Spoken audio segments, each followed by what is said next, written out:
Assalamu alaikum wa rahmatullahi wa barakatuhu. Welcome to today's Friday reflections on this, the 19th of September 2025. Today we will continue our series where we are looking at Surah al-Kahf in detail and taking the life and leadership lessons from Surah al-Kahf.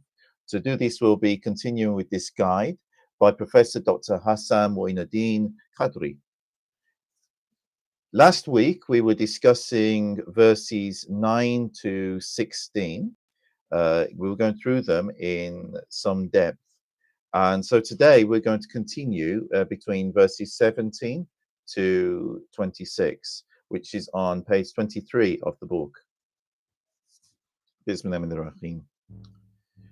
You would have seen the sun as it rose, declining from their cave to the right, and when it set, you would have seen it turning away from them to the left, while they were in an open space within it. That is among the signs of Allah. Whomever Allah guides is rightly guided, and whomever He leads to stray, you will never find for him any guardian who guides to the right path. This verse highlights how divine intervention and environmental factors seamlessly converge to ensure the youth's preservation, illustrating that success often emerges when one's efforts align with a higher plan. That their cave's strategic orientation, allowing the sun to illuminate in such a way as to maintain comfort, demonstrates how external conditions under Allah's wisdom can be precisely arranged to support righteous endeavors. From a spiritual perspective, this convergence reflects the concept of tawfiq. Tawfiq means divine enabling grace. It's a grace of Allah that enables you to do what you are trying to achieve, where the external reality is harmonized with the inner spiritual state of those who sincerely seek truth. In a leadership and management context, the lesson is clear.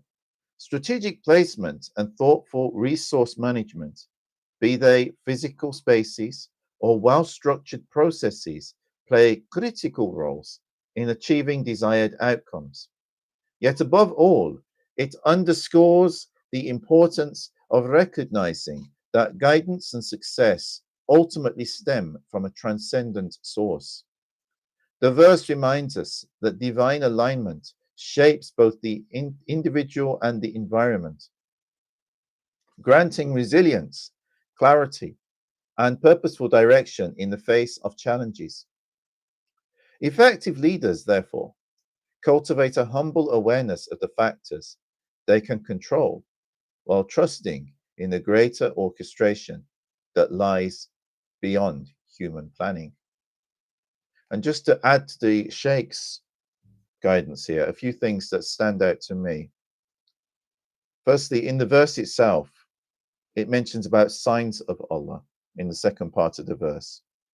And whomever Allah guides is rightly guided, and whomever He leaves to stray, you will never find for him any guardian who guides. In other words, the one who is in tune with the ultimate source of guidance, who, as Muslims, call Allah, others may refer to God or have another name. But the one who is in alignment with that, the one who is getting guidance with the Creator, is guided.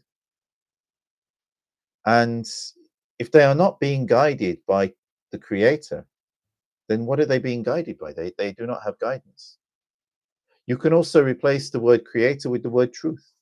Whoever is being guided by eternal truth is rightly guided. But whoever is not being guided by truth, then what are they being guided by? They are being guided by falsehood.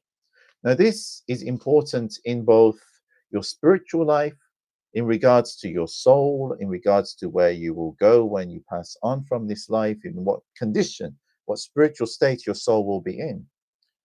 But it is also important that in business that you are aligned with what is real, that you are aligned with what is true.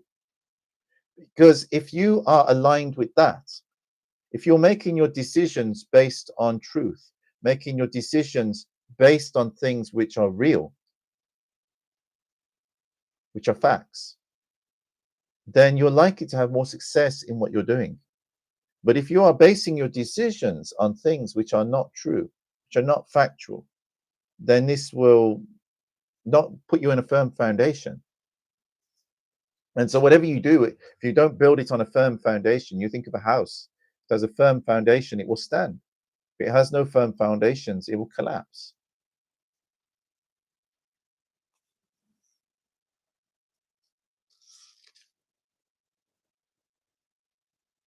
The other point is mentioning the importance of the guidance from the transcendent source. This is in the Sheikh's notes.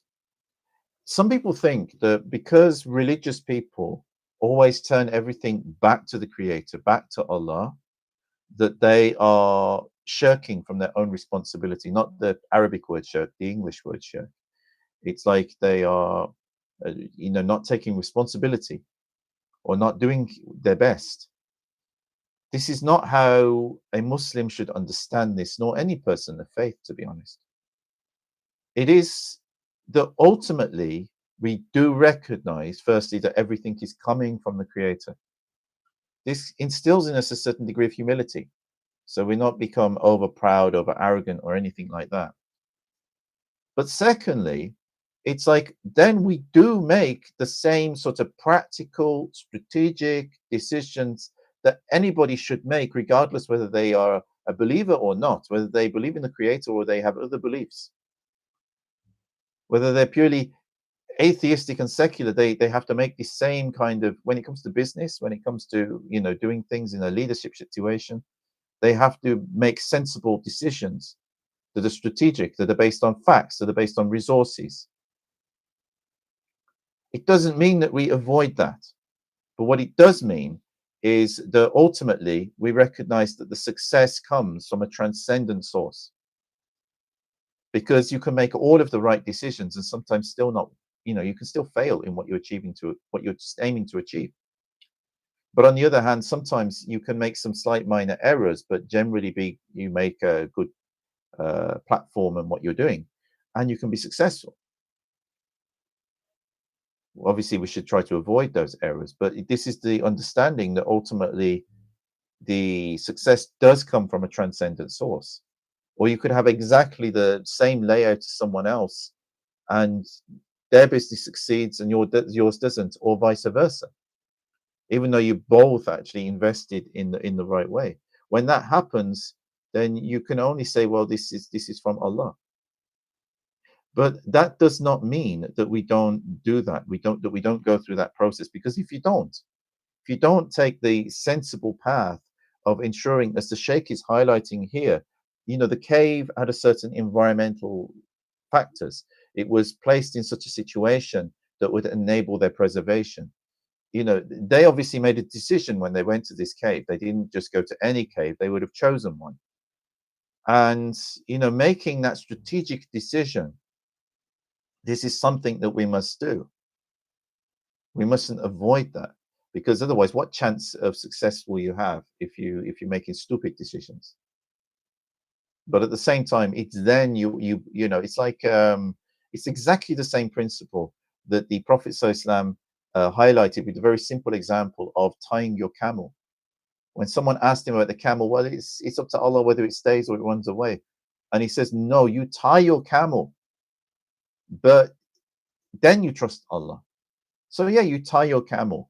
If you have a house, you lock your door. Maybe you put your burglar alarm on. You do what you can. If you set up a business, you do go through all the normal processes that you would. You do what you can, and then you trust in Allah. Because otherwise, it's irresponsibility if you don't do it that way. And Allah doesn't appreciate or, reward that. But Allah rewards the one who is conscientious and goes through all the processes that they can and does everything that they can from their part. Verse 18. You would have thought them awake while they were asleep, and we turned them over to the right and to the left, while their dog was lying, stretching out its forelegs at the entrance of the cave. Had you come upon them, you would have surely turned away to flee from them, and would surely have been filled with fear of them. This verse highlights how the divine arrangement for the youths encompassed both active and passive elements, reinforcing the idea that effective leadership often requires maintaining stability and security even during apparent dormancy. By describing their seemingly awake posture, the regular turning of their bodies, and the presence of the dog at the cave's entrance, the Quran underscores the need for protective measures that deter external threats and safeguard essential objectives. So, such as I was mentioning about burglar alarms and things, these lights that come on in your house or in your workplace that indicate like there's activity there, even if you're away. It's similar to that in the modern sense. From a managerial perspective, the attention to detail in this supernatural preservation illustrates the importance of preparedness and contingency planning, ensuring that risks are minimized and moral remains protected.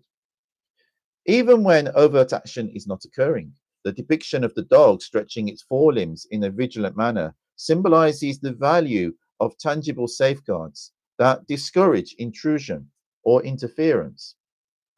Within a spiritual framework, this scene reflects the concepts of tadbir, divine planning, and hifz, divine protection. Allah watches over those who trust in Him, orchestrating subtle yet profound measures to guard them. Leaders and individuals can draw inspiration from this example by recognizing that divine intervention often operates quietly beneath the surface, coordinating events in ways that they may not immediately perceive. Such an understanding nurtures reliance on God's meticulous design while encouraging conscientious action.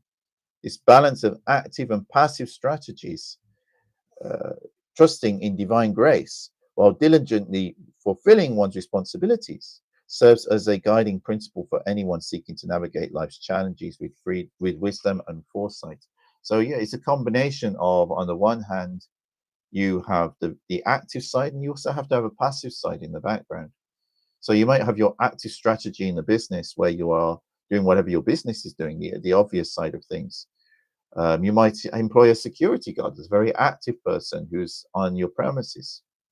But you'd also have passive things put in place, like various locks throughout your buildings, maybe a laser detection system, maybe security cameras. There could be various things you put in place to ensure you protect your business and protect your resources. None of that it goes against the teachings of Islam. You don't just like in the modern age, think, okay, I lock one door and I go, and hopefully everything will be secure, because they didn't have these things in the past, and a lock in the past was harder to overcome than what it is today. So today you have to use whatever is available, just as every other business does. And don't think that just okay because we're Muslims and we can trust in Allah that we shouldn't do that. Verse 19.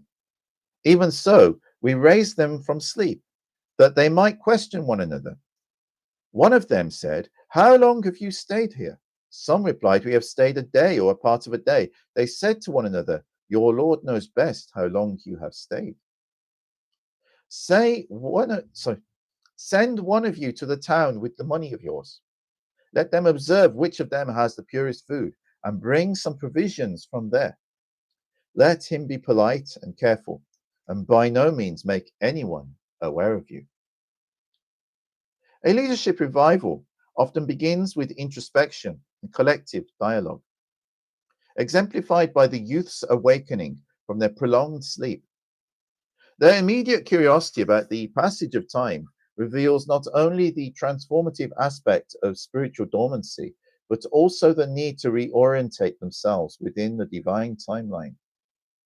Such shared reflection underscores that meaningful progress often emerges through open communication and mutual insight, reminding us that the soul's journey, however mysterious, is seldom navigated alone, This spirit of collaboration resonates with the principle of unity in purpose, where each heart converges in seeking guidance and clarity from the divine.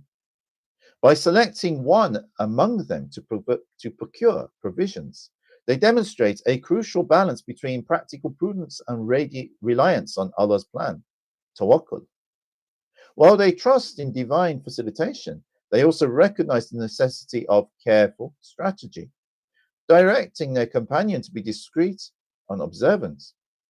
As I mentioned previously, you have to do both, trusting on Allah and also taking whatever measures you can in a responsible and practical way. This blend of mindfulness and faith serves as an enduring model for leaders facing uncertainty, illustrating that spiritual wisdom informs effective decision making, and tangible steps and proper precautions are equally vital. Their example encourages modern leaders to practice both moral conviction and calculated planning, ensuring that organizations and individuals advance in harmony with a higher purpose. Verse 20. Indeed, if they come to find you out, they will stone you or force you to return to their faith, and then you will never be saved. Leaders must remain acutely aware of external threats and the risks of compromise, as illustrated in the youth's keen understanding of the dangers posed by their society. This verse underscores the necessity of balancing a steadfast commitment to monotheism with strategic caution in hostile environments.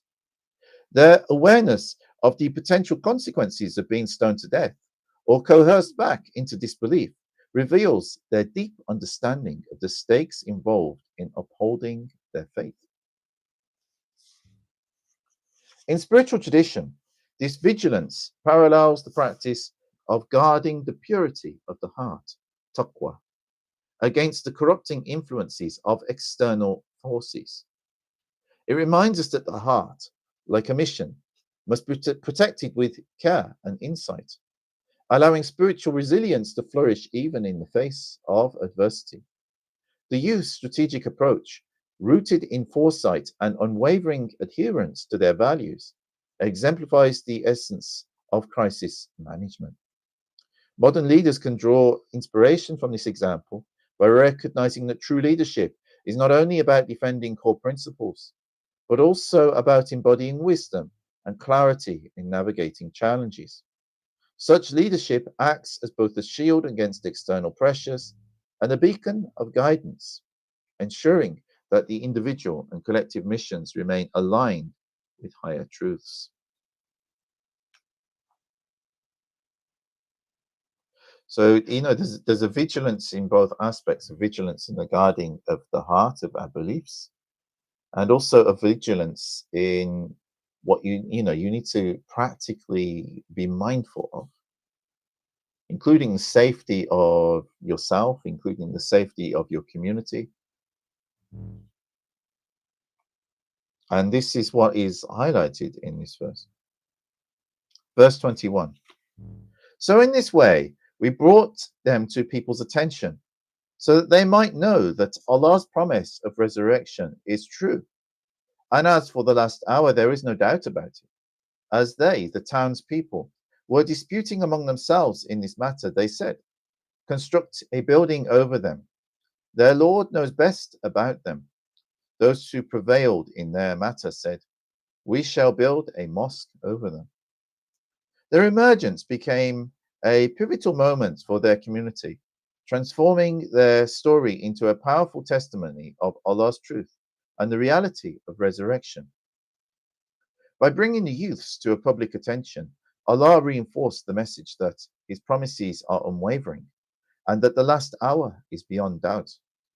This event serves as a reminder that divine wisdom often utilizes human experiences to reaffirm spiritual truths and inspire deeper faith.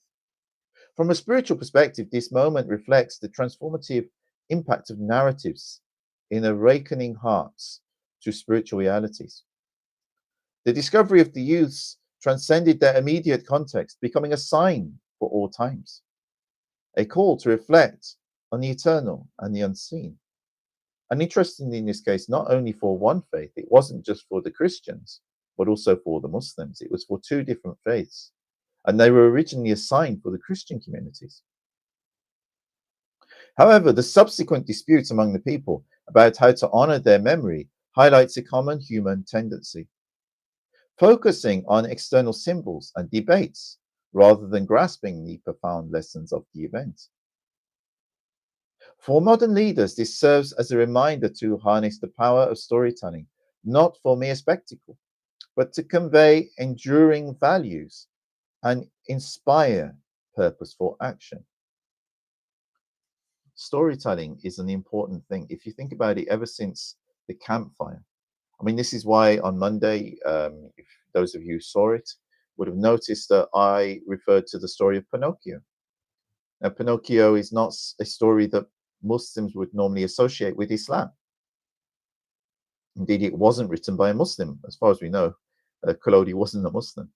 But irrespective, there are spiritual truths in the story of Pinocchio. And it teaches towards good morality, good ethics, good values, and the transformation of Pinocchio from a foolish puppet who was making constant mistakes to a very conscientious and good human being in the end.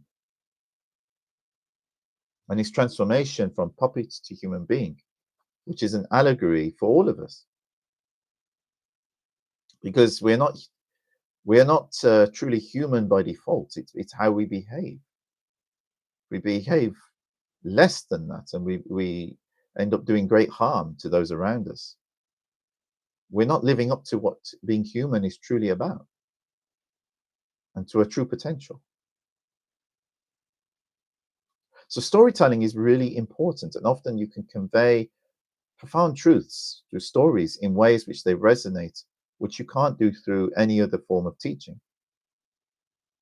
But storytelling should have that in mind when we tell the story, and not just creating spectacle like many stories do today. It just creates spectacle and intrigue, maybe even anxiety, excitement in the moment, but then afterwards, what does it leave you with? I'm not saying all modern stories are like that. There are good and bad. But we should be mindful of the purpose of storytelling and how it can be a very, yes, entertaining, but also a very beneficial thing for society.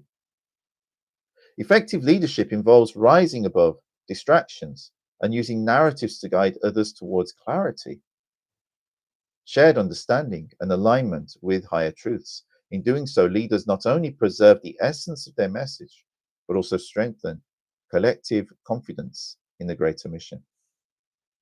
Verse 22. Some will say, the companions of the cave were three, and the fourth of them was their dog.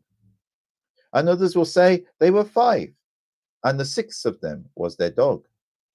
This is guessing about the unseen. Yet others will say, they were seven, and the eighth of them was their dog.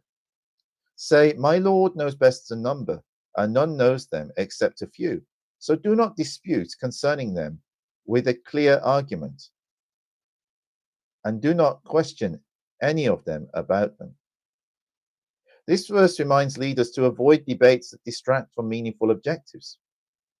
You know, we have a saying for this in English, going off on a tangent. Because some people, they make these arguments about some petty little detail, which actually, when you take a look at the big picture, maybe not that it might not be important. And if it is, it might be of minor importance compared to everything else. So people can destroy an entire project by arguing over these minutiae instead of actually building something. The discussions about the precise number of the companions of the cave serve as an example of speculative distractions that add little to the greater spiritual message. By emphasizing Allah's ultimate knowledge and dismissing such conjectures, the verse teaches humanity and humility.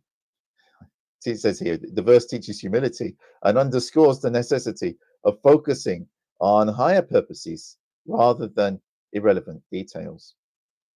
From a spiritual perspective, this redirection reflects the discipline of aligning the heart with divine wisdom, where clarity of intention and a focus on ultimate truths take precedence over superficial curiosity. Such alignment nurtures a deeper connection to the divine, ensuring the soul's journey remains unclouded by trivial concerns. And again, it's important when you're on a journey, you remain focused. Just as if you're on a journey from, Birmingham to Manchester, then you have to be mindful of what you're doing and book your train tickets from Birmingham to Manchester, or set your direction on your Google Maps or something as to where you're going to go, and stick to the route. If you go off this way and that way and this way and that way, instead of arriving in Manchester in 1.5 hours, you might end up there 6, 7, 8 hours later, wasted all of your day.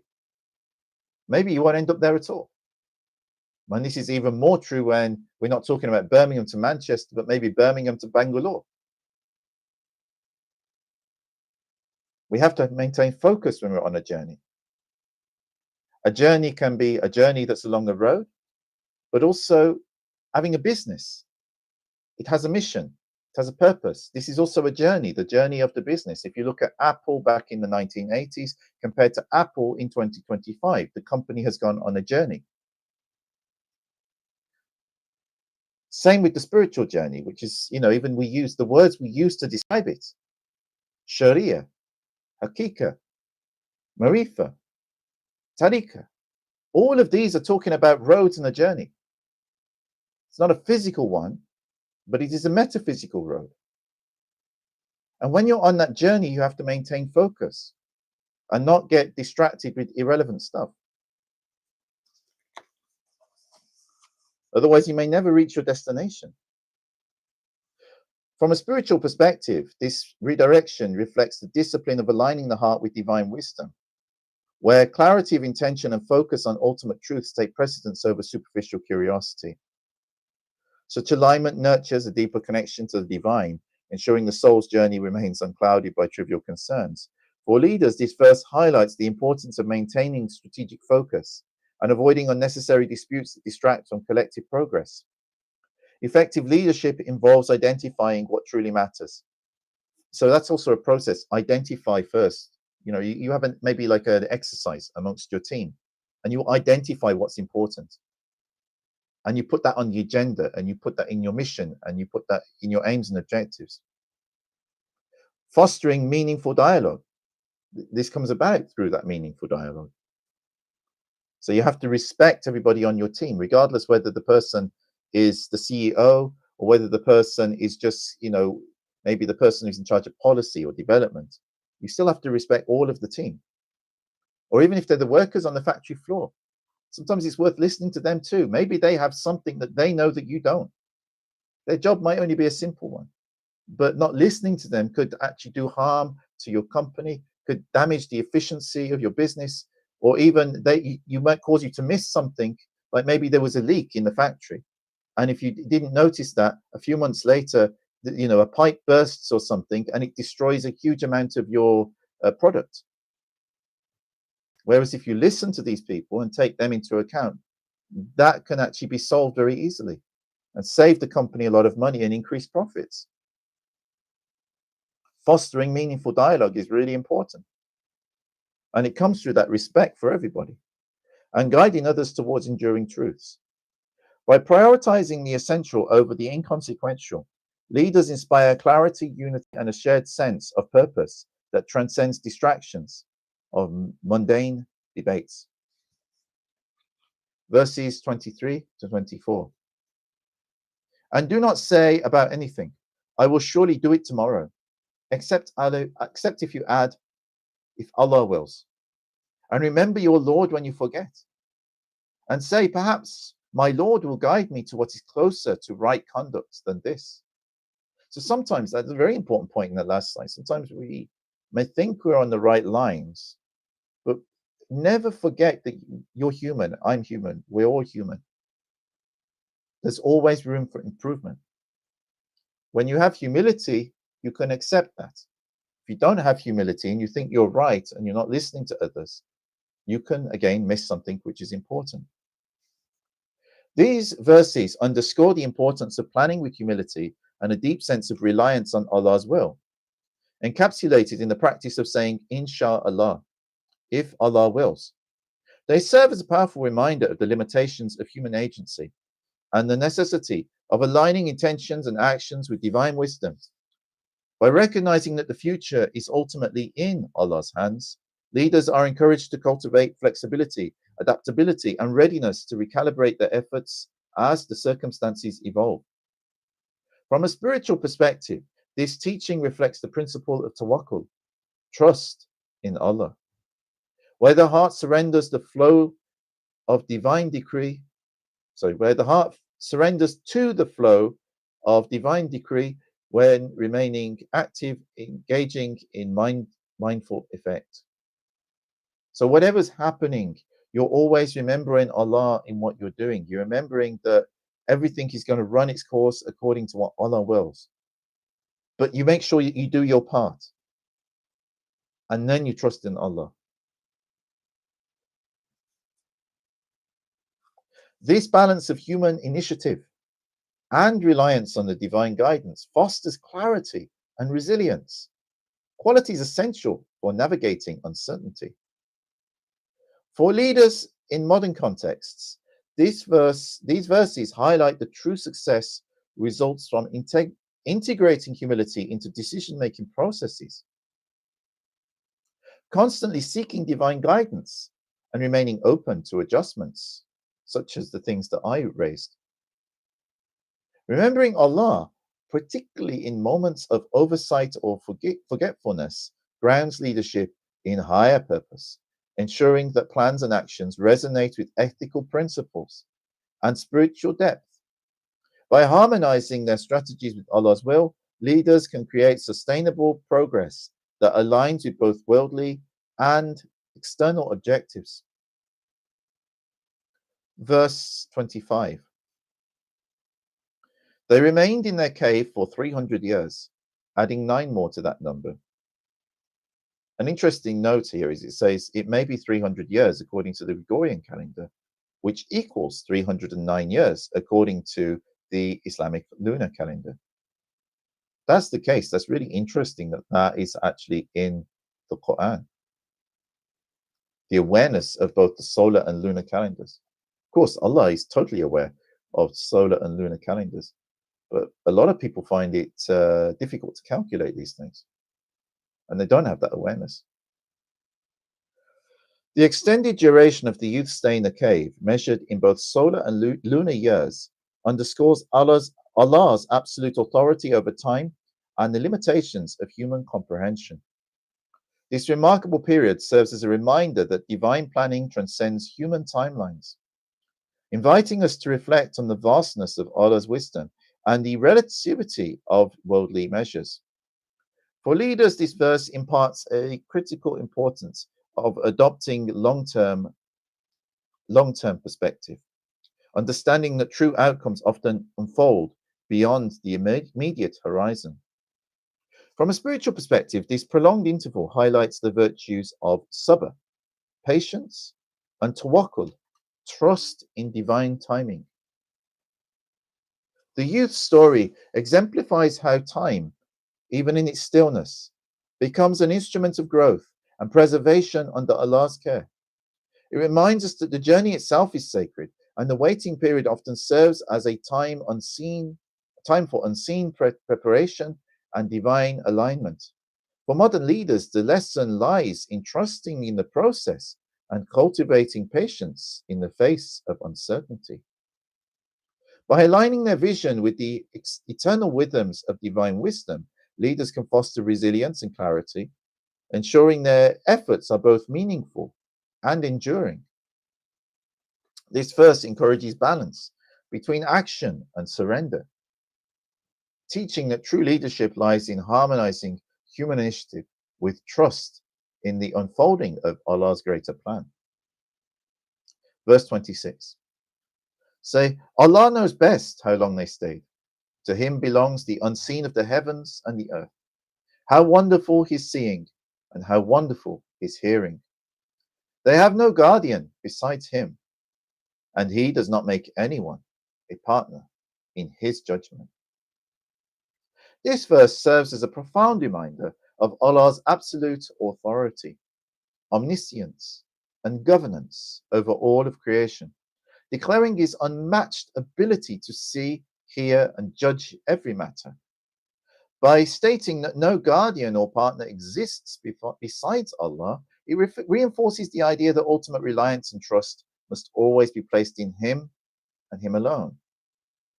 For leaders, this is a call to approach their roles with humility, acknowledging their human limitations and recognizing that all success and clarity stem from divine wisdom. From a spiritual perspective, this verse invites reflection on the infinite scope of Allah's knowledge, inspiring a surrender of the ego, nafs, and fostering an attitude of complete reliance on Allah's decree. It underscores the importance of aligning leadership practices with ikhlas, which means sincerity, and marifa, deep awareness of Allah, ensuring that actions are guided by higher purpose and a conscious connection to the divine. For modern leaders, this serves as a reminder that true effectiveness and purpose in leadership is achieved by recognizing one's role as a steward rather than the ultimate authority. You know, even the Queen, the late Queen, Queen Elizabeth II, when she took her oath of office back in 1952, this point is present there. She took an oath to serve the people of the United Kingdom and of the Commonwealth, and to be the vice regent of God on earth. Basically, it's a posh word for steward. Not the ultimate. You know, some people, when they become like a leader, they think they are the ultimate leader. They are the one in charge. She never saw herself as that. She saw herself as like a deputy on the earth for the time that is appointed for that, to take care of things, to serve her people. All leaders do well to benefit from that wisdom.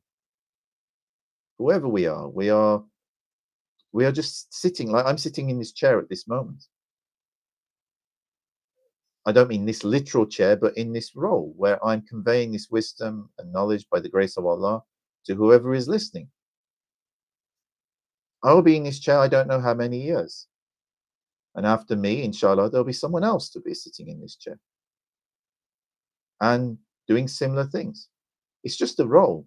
Whatever role we have in life, whether that role happens to be a king or a queen or a prime minister or a CEO, or even someone who's in a more simple task, you know, it's just a role.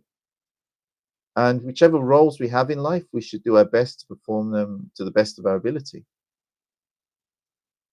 And all of those roles are important because the world can't function if everyone is a king, or everyone is a president, or everyone is a CEO.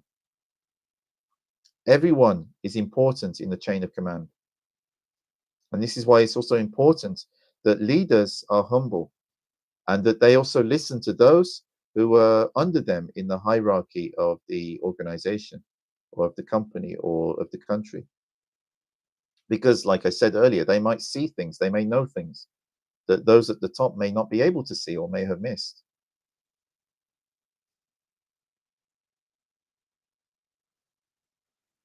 By grounding decisions and actions in humility and trust in Allah's overarching wisdom, leaders can foster a style that is not only impactful, but also spiritually fulfilling and aligned with eternal truth.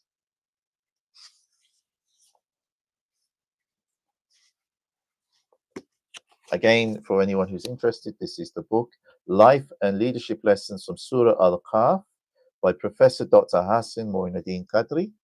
The book was published this year and it is obviously currently available. Very good book if you can get hold of it. And that draws to a close podcast today. If you find these videos useful, please do not forget to like, to subscribe to my Instagram, to my YouTube, whichever channel which you are watching this on. And also In my description, there is a link to a Buy Me a Coffee.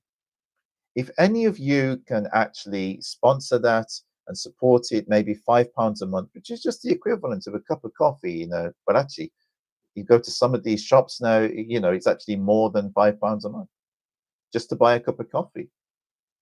But if people support this will enable me to focus more on my contents of both these videos and the other work which I do, and to be able to give more attention to it, and to, inshallah, improve the contents and provide more going forwards.